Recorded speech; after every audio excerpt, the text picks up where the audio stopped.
Hello everyone, কেমন আছেন সবাই? আমি দীপান্বিতা। আমার আরও একটি নতুন ভিডিওতে আপনাদের সবাইকে স্বাগত জানাচ্ছি। আশা করছি আমার এই ভিডিওটি আপনারা যে যেখান থেকে দেখছেন সকলেই ভালো আছেন। আমরাও সকলে খুব ভালো আছি। আজকে হলো শনিবারের ভিডিওটা আপনাদের সামনে তুলে ধরছি। তবে আপনারা হয়তো ভাববেন যে দিদি শনিবারের ভিডিও কেন এত দেরি করে দেওয়া হচ্ছে। তবে কি জানেন তো, আমার ছেলের তো সামনেই পরীক্ষা, তো তাই এডিটিং করতে আমার কিন্তু একটু দেরি হচ্ছে। কারণ ছেলেকে একটু সময় দিতে হচ্ছে, আর পরীক্ষার সময় একটু ওকে না সময় দিলে আপনারা তো বুঝতেই পারছেন আমি তো মা, তো ওকে চাইছি আমি বেশিরভাগ সময়টা ওকে সময় দিতে। কারণ রান্নাবান্নাও হয়তো করছি কিন্তু সেইভাবে মনোযোগী নয়, সব কিছু কাজের মধ্যে একটা মনোসংযোগ থাকে, তো সেই মনোসংযোগটা সম্পূর্ণটাই আমার ছেলের উপরেই আমি দিয়ে দিয়েছি, ওর উপরেই ফোকাসটা রেখেছি। কারণ হচ্ছে এই টাইমটা ওকে যদি না সময় দিই, ও হয়তো বাচ্চা মানুষ তো অনেক সময় হয় অন্যদিকে তাকিয়ে আছে বা হয়তো বসে আছে, সেই জায়গা থেকে একটু ওকে সময়টা দিচ্ছি, তাই আমার ভিডিও এডিটিং করতে একটু লেট হচ্ছে। আপনারা কিন্তু কোনো খারাপভাবে নেবেন না, কারণ হয়তো আমি কি করি, বৃহস্পতিবারের ভিডিও হয়তো শুক্রবার কি শনিবার নাগাদ আমি শেয়ার করি, কিন্তু এটা আমার একটু লেটই হয়ে যাচ্ছে। তো আপনাদের কাছে সবার কাছেই আমি একটু মার্জনা চেয়ে নিচ্ছি, কারণ হচ্ছে যেহেতু লেট হচ্ছে ভিডিওগুলো দিতে, তো কি আর করব বলুন, ছেলেকে তো সময় দিতেই হবে। তো চলুন সমস্ত কিছু যেমন আমি প্রতিদিনকার মতো রেডি করি, তো সেইগুলোই আমি সমস্ত কিছু রেডি করে নিচ্ছি। তো আজকে একটু প্রসাদ হিসেবে একটু মুসাম্বি লেবু এনেছে আমার হাজব্যান্ড, তো মুসাম্বি লেবুই দেব ঈশ্বরকে। তো আপনারা তো দেখতেই পেলেন আমি ধুনো দেওয়ার জন্য রেডি করে নিলাম, কারণ এটা আমি প্রতি শনি মঙ্গলবার এবং বৃহস্পতিবার তো এমনি আমি ধুনো দিই মা লক্ষ্মীর পুজোর দিন। আর যেটা শনি মঙ্গলবার আমি করে থাকি, তেজপাতা, কর্পূর এবং ফুলযুক্ত লবঙ্গ দিয়ে, 5টা ফুলযুক্ত লবঙ্গ দেবেন শনিবার এবং মঙ্গলবার। এই কাজটি করতে পারলে ভীষণ উপকার পাওয়া যায়। আমি তো ভীষণ উপকৃত হয়েছি, তাই আপনাদের সঙ্গে শেয়ার করি। তো যাই হোক, আগে ধুনোর জায়গাটা আমি রেডি করে নিলাম, আর তারপরে আমি ঠাকুরের প্রসাদি হিসেবে সমস্ত কিছু রেডি করে নিচ্ছি। আর এইদিকে ছাদ বাগান থেকে আমি ধুতরা ফুল তুলে নিয়ে এসেছি। তবে জানেন আজকে শনিবার হলেও আজকে আকন্দ ফুল এত পেয়েছি ছাদ বাগান থেকে, তো আকন্দের মালা এবং তার সাথে বেলি ফুলও অনেক পেয়েছিলাম, তো বেলি ফুলেরও মালা গেঁথে নিয়েছি, আপনাদের দেখাবো ভিডিওর মাধ্যমে। তো আরও একটা জিনিস আমি পেয়েছি আপনাদের দেখাবো, এবং আপনারা হয়তো ভাববেন যে দিদি আমাদেরকে পুজোয় বসে কি দেখাচ্ছে, তো সেটা দেখলে একটু আপনারা অবাকও হবেন। তো চলুন আমি আমার ফুলের ঝুড়ি থেকে কি তুলি আপনাদের দেখাচ্ছি, তো দেখলে আপনারা বুঝতে পারবেন যে দিদি পুজোয় বসে এটা আবার কি দেখাচ্ছে। তো ঠাকুরকে কি প্রসাদি হিসেবে টমেটো দেওয়া হবে? না গো, আমার ছাদ বাগানে কত সুন্দর টমেটো হয়েছে, তো অনেক দিন ধরেই হয়েছে, তো লক্ষ্য করিনি, আজকে পুরো পেকে গেছে, তো তাই দুটো তুলে নিয়ে আসলাম। আরও অনেক হয়েছে, তো সেগুলো আর তুলিনি, সেগুলো একটু কাঁচা কাঁচা মতো আছে তাই তুলিনি, তো ফুলের সাজিতেই তুলে নিয়ে এসেছি জানেন তো। তো যাই হোক, আপনাদের কেমন লাগবে আমি জানি না, তো মনে হলো আপনাদের সঙ্গে শেয়ার করি। আমার সবজি গাছও তো আমি কিছু কিছু লাগাই, তো সেখান থেকেই সবজি হয়েছে, সেটাও শেয়ার করলাম আর কি। যাই হোক, চলুন এবারে আমি থালার মধ্যে, যে প্লেটের মধ্যে আমি মালাগুলো গেঁথে নিয়েছিলাম তার মধ্যে একটু কেশর চন্দন ছিটিয়ে দিচ্ছি। এটা প্রতিদিনই আমি করে থাকি আমার নিত্য পুজোতে, বা প্রতিদিন বিশেষ বিশেষ পুজোতেও আমি এটা করে থাকি, যে একটু চন্দনটা ছিটিয়ে দিই, কারণ চন্দন বাটার তো নেই, তো তাই আমি ছিটিয়ে দিই। তো তারপরে একটু প্রদীপটা আমি জ্বালিয়ে নিচ্ছি, নিয়ে তারপরে পুজোয় বসবো।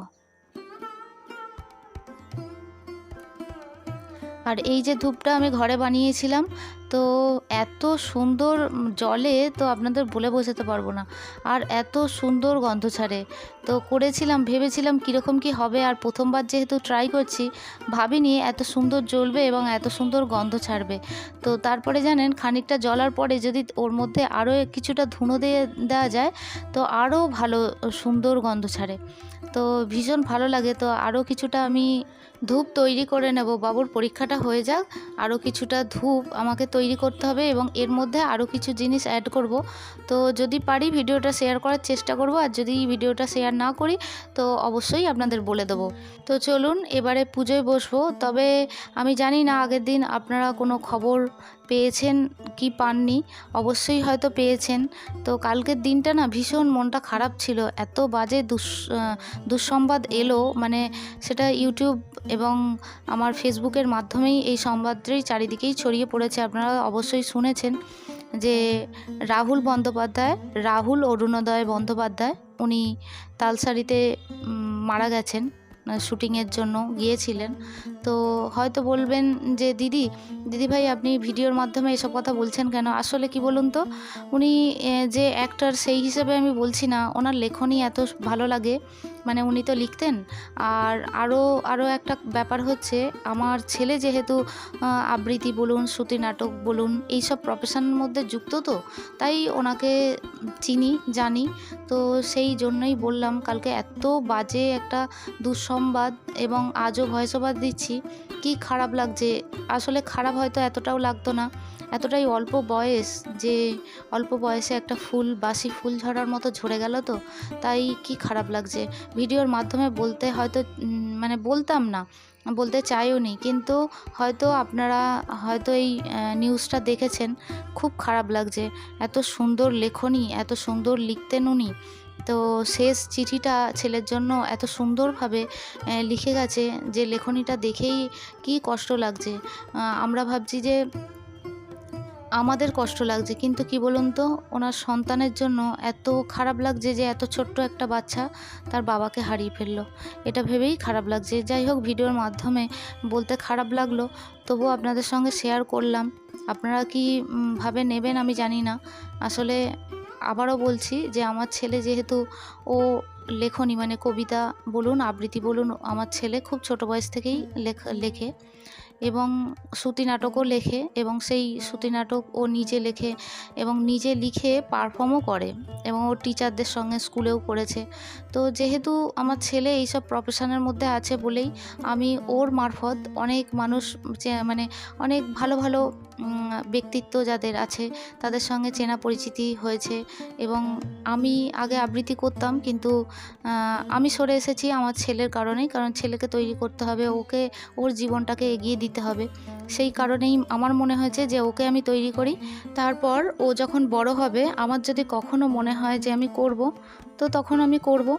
কারণ আমার মনে হয়েছে যে ওকে এগিয়ে দেওয়াটা দরকার। আর সবচেয়ে বড় কথা, ও আমার থেকেও ভালো পারফর্ম করে। তো যাই হোক, আপনাদের সঙ্গে শেয়ার করতে, মানে এই কথাগুলো আমার মনে হলো, বলার ইচ্ছা হলো, তাই বললাম। আমি জানি না আপনারা কিভাবে নেবেন। তো চলুন, আমি তো পুজোয় বসে পড়েছি, আর আমার বাবা ভোলানাথকে যে মালাটা গেঁথেছিলাম সেটা পরিয়ে দিলাম, এবং ধুতরা ফুলটাও দিয়ে দিচ্ছি। আর আমার লোকনাথ বাবাকে কেমন লাগছে সেটাও জানাবেন। আমার লোকনাথ বাবাকেও আমি আজকে আকন্দের মালা দিয়েছি, যেহেতু উনি শিব ঠাকুরেরই অবতার বলে অনেকে মানেন। তো এবং শুধু শিব ঠাকুরের নয়, উনি শ্রীকৃষ্ণেরও অনেকে অবতার বলে মানেন, তো তাই ওনাকেও আমি একটা আকন্দের মালা দিলাম, এবং একটা বেলি ফুলের মালা আমার শিবলিঙ্গকে পরিয়ে দিলাম, এবং একটা ধুতরা ফুলও দিলাম। কেমন লাগছে জানাবেন। তো চলুন আমি পুজোটা করতে থাকি, আর আপনাদের কিছু মিষ্টি মিষ্টি কমেন্ট আমি পড়ে নেব। প্রথমেই আমি কমেন্ট পড়ব সরিতাদির। আচ্ছা ভিডিও, হ্যাঁ, থ্যাংক ইউ দি ভাই, লাভ ইউ। আপনাকে অসংখ্য ধন্যবাদ জানাচ্ছি। আপনার এই মিষ্টি মিষ্টি কমেন্ট পড়তে আমার ভীষণ ভালো লাগে। এর পরের ভিডিওতে অবশ্যই রিপ্লাই দেবেন। এরপরে সন্দীপ্তা কর্মকার আইডি থেকে অঙ্কিতা লিখেছে, হাই দিদি ভাই, খুব ভালো লাগছে তোমায়, পুজোও ভালো হয়েছে দিদি, তোমার গনু দাদা খুব সুন্দর দেখতে। Thank you dear. যে গনু দাদা বলতে আমার ছেলেকেই হয়তো বলেছো। আমার ছেলের ডাক নাম সন্দেশ গো, ওকে আমি সন্দেশ বলে ডাকি, এবং ওর ভালো নাম আর্যদীপ্ত।